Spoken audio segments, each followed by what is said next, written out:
Welcome to Sharma unique classes. तो 8th class वालों का इंतज़ार ख़त्म। अब लगभग मैंने सोचा कि इस चैप्टर के आसपास बच्चे चल रहे होंगे, तो पहले मैंने यही चैप्टर बना दिया ताकि बच्चों की क्लास में भी मदद हो, क्योंकि बोर्ड एग्ज़ाम है तो पूरा कोर्स आएगा, तो पढ़ना तो उनको सारी बुक ही है। तो क्यों ना जो चैप्टर के आसपास चल रहे हैं वही चैप्टर मैं पहले पढ़ा दूँ। तो मैंने सोचा बच्चों की मदद हो जाएगी, तो पहले मैंने ये चैप्टर पढ़ा दिया। ठीक है, अब आपके पास में है, सबसे पहले चैप्टर डाला मैंने चैप्टर नंबर 12 फैक्टराइजेशन। फैक्टराइजेशन का इंट्रोडक्शन क्या है? Factors of natural number. पहले आप इसका बेसिक नॉलेज जानें कि फैक्टर ऑफ नेचुरल नंबर क्या है। देखो, नेचुरल नंबर तो आप वैसे ही जानते हो, 1 2 3 4 5 ये नेचुरल नंबर ही तो है। अब उसके फैक्टर क्या होते हैं? अब फैक्टर भी आपने छोटी क्लासों में बहुत पढ़े हैं। जैसे आपने शुरुआत करती हूँ, जैसे आप ले चलो 12 ले लेते हैं। 12 किस किस टेबल में आते हैं ये तो छोटी क्लासों में सीखा होगा ना, कि आपकी मैम ने सिखाया होगा 1 में आते हैं, फिर बोला होगा 2 में आते हैं, फिर 3 में भी आते हैं, 4 में भी आते हैं, और फिर किस में भी आते हैं, ये 6 में भी आते हैं। ठीक है ना, और फिर किस में आते हैं, 12 में आते हैं। ये छोटी क्लास में बच्चों को सिखाया जाता था फैक्टर, कि ये फैक्टर गुणनखंड किस किस में आते हैं, ये किस किस के गुणनखंड होते हैं। लेकिन थोड़ा अगर अब बड़ा लेवल हो चुका है आप लोगों का, तो आपको अलग प्रकार से कुछ सीखना होगा कि कैसे आते हैं, अब ये कैसे होते हैं। तो जैसे आप और एग्जाम्पल अपने 8th के लेवल पे देखो, आप 8th के लेवल पे देखोगे तो कैसे आएंगे। ये छोटी क्लास के बच्चों के लिए है, ये जो 5th 6th के बच्चे होते हैं ना, उनके लिए है ये आपको नहीं सीखना है। ठीक है, ये तो बेसिक नॉलेज के लिए बताया मैंने। अब जैसे आपको 30 ले लो, 30, तो आपको 30 के बारे में यूँ तो पता है ना, कि आप यूँ तो कर सकते हो ना, एल्शियम लेना तो जानते ही होंगे। तो एल्शियम के बारे में आप कैसे जानते हो? देखो, 2 का पहाड़ा बोला क्योंकि पीछे 0 है, सम संख्या। 2 का पहाड़ा बोला कितनी बार गया? 15 बार। फिर कितनी बार बोला अपने पास में? 3 का पहाड़ा बोला, कितनी बार गया? फिर 5 का बोला। ठीक है, तो इसके फैक्टर क्या हो गए? 2 इंटू 3 इंटू 5।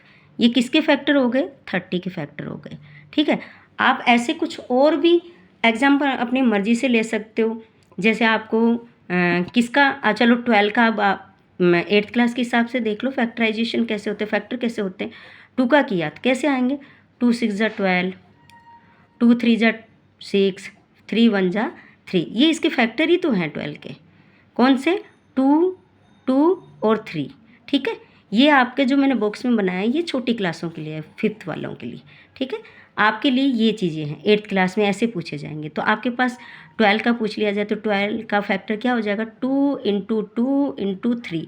ये ठीक है, ये इस तरह से आपका हो गया। अब आपके पास में आ गया फैक्टर्स ऑफ एल्जेब्रिक एक्सप्रेशन। अब आप एल्जेब्रिक एक्सप्रेशन क्या हो गया? देखो, जिसमें कांस्टेंट भी होगा और वेरिएबल्स भी होंगे। तो जैसे आप ले लीजिए, जैसे एग्जांपल ले लो, 7 है, एक्स और वाई। अब आप इससे फैक्टर पूछ लिए, बिल्कुल सिंपल है, 7 इंटू एक्स इंटू वाई, ये इसके फैक्टर हो गए। बिल्कुल ईजी आपके पास में। और आपके पास में और लेना चाहोगे, जैसे एग्जांपल ले लो और कुछ, जैसे आप लिख लिया 3x, x प्लस 2 बोल दिया। अब आपको ये बोल दिया तो कैसे लिखोगे? 3 को अलग कर दो, फिर x को अलग कर दो, इस ब्रैकेट को अलग कर दो, ये हो गया इसका फैक्टर। ये क्या सीख रहे हो? फैक्टर सीख रहे हैं किसके? Algebraic expression. ठीक है ना, आ गया समझ में? अब आपके पास में कोई एग्जाम्पल कोई और लेते हैं, जैसे फैक्टराइज करो, एग्जाम्पल करो फैक्टराइज के। जैसे अपन करें 12 a स्क्वेयर और b ले लिए, और ये ले लिए 15ab स्क्वायर, ये ले लिए ना।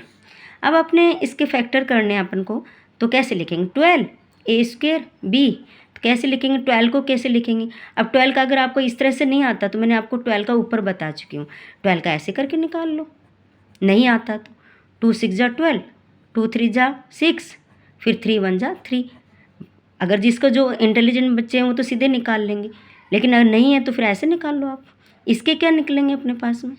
ये अपने पास में हो जाएंगे 2 इंटू 2 इंटू 3। ये किसके बन गए? 12 के। और a कितनी बार है? 2 बार, 2 बार लिख दिया, और फिर b लिख दिया।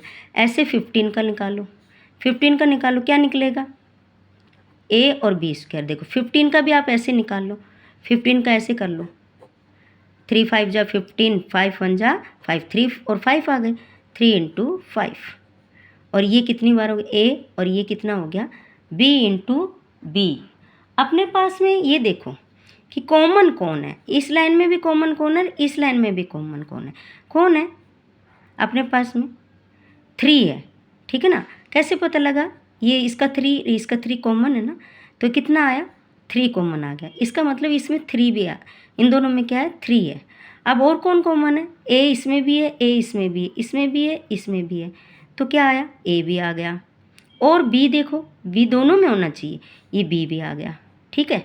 आप ऐसे निकाल के, अब क्या बच गया अपने पास में, देखो इसके पास में क्या बच गया 2 बच गया, इसका 2 बच गया, इसका एक ए बच गया, ठीक है। और प्लस इसका क्या बच गया, दूसरे वाले का क्या बच गया 5 बच गया, और इसका बी बच गया, ठीक है। अपने पास में यहाँ पे क्या आ गया 3ab, और ये आ गया 4a प्लस 5b, ठीक है। आपके पास में ये इसका आंसर है।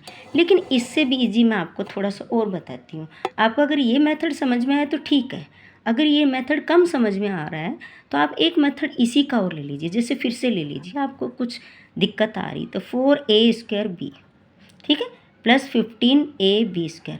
पहले तो मुझे ये बताओ कि 12 और 15 किसकी टेबल में आते हैं, जो दोनों में दोनों आते हैं 3 की टेबल में आते हैं ना 3, ठीक है। a² और a में कौन छोटा है, किसकी पावर छोटी है, a की पावर छोटी नहीं, इसकी पावर 1 है, ठीक है।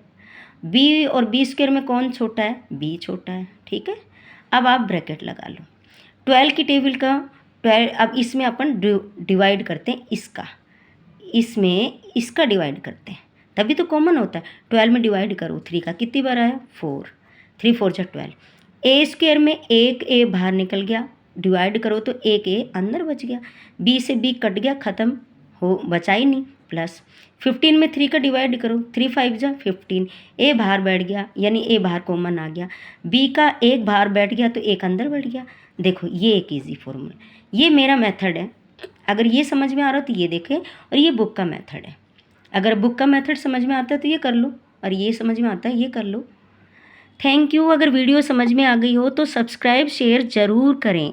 थैंक्स। और कुछ कम समझ में आ रहा हो तो फिर से कमेंट्स करें, दोबारा और अच्छे से समझाने का प्रयास करूँगी।